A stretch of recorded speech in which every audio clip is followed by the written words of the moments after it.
सभी को मेरा नमस्कार। आज की कहानी का शीर्षक है ईमानदारी का पुरस्कार। कहानी कुछ इस प्रकार से है। इस साल मेरा 7 वर्षीय बेटा दूसरी कक्षा में प्रवेश पा गया। वर्ग में हमेशा से अव्वल आता रहा है। पिछले दिनों तनख्वाह मिली तो मैं उसे नई स्कूल ड्रेस और जूते दिलवाने के लिए बाजार ले गया। बेटे ने जूते लेने से यह कहकर मना कर दिया कि पुराने जूतों को बस थोड़ी सी मरम्मत की ज़रूरत है, वे अभी इस साल काम दे सकते हैं।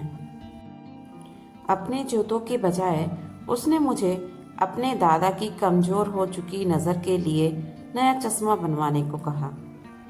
मैंने सोचा बेटा अपने दादा से शायद बहुत प्यार करता है, इसलिए अपने जूतों के बजाय उनके चश्मे को ज़्यादा ज़रूरी समझ रहा है।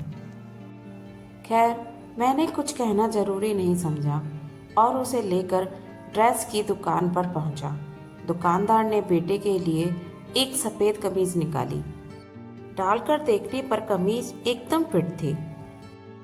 फिर भी बेटे ने थोड़ी लंबी कमीज़ दिखाने को कहा। मैंने बेटे से कहा, बेटा यह कमीज़ तुम्हारे लिए बिल्कुल सही है, तो फिर और लंबी क्यों? बेटे ने कहा, पिताजी मुझे कमीज़ निक्कर के अंदर ही डालनी होती है, इसलिए थोड़ी लंबी भी होगी तो कोई फ़र्क नहीं पड़ेगा। लेकिन यही कमीज़ मुझे अगली कक्षा में भी काम आ जाएगी। पिछली वाली कमीज़ भी अभी नई जैसी ही पड़ी है, लेकिन छोटी होने की वजह से मैं उसे पहन नहीं पा रहा। मैं खामोश रहा। घर आते वक्त मैंने बेटे से पूछा, तुम्हें ये सब बातें कौन सिखाता है बेटा?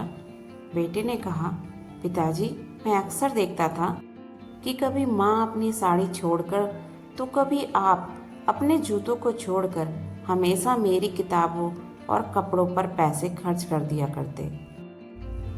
गली मोहल्ले में सब लोग कहते हैं कि आप बहुत ईमानदार आदमी हैं, और हमारे साथ वाले राजू के पापा को सब लोग चोर, बेईमान, रिश्वतखोर और जाने क्या क्या कहते हैं, जबकि आप दोनों एक ही ऑफिस में काम करते हैं।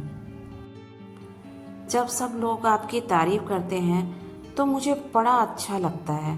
मम्मी और दादाजी भी आपकी तारीफ करते हैं। पिताजी मैं चाहता हूँ कि मुझे कभी जीवन में नए कपड़े, नए जूते मिले या ना मिले, लेकिन कोई आपको चोर, बेईमान, रिश्वतखोर या कुत्ता ना कहे। मैं आपकी ताकत बनना चाहता हूँ पिताजी, आपकी कमजोरी नहीं। बेटे की बात सुनकर मैं निरुत्तर था। आज मुझे पहली बार अपनी ईमानदारी का पुरस्कार मिला था।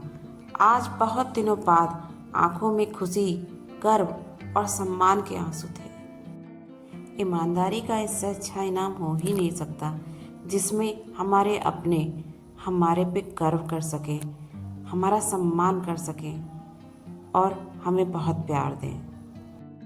मिलते हैं अगली कहानी के साथ, तब तक के लिए बाय बाय।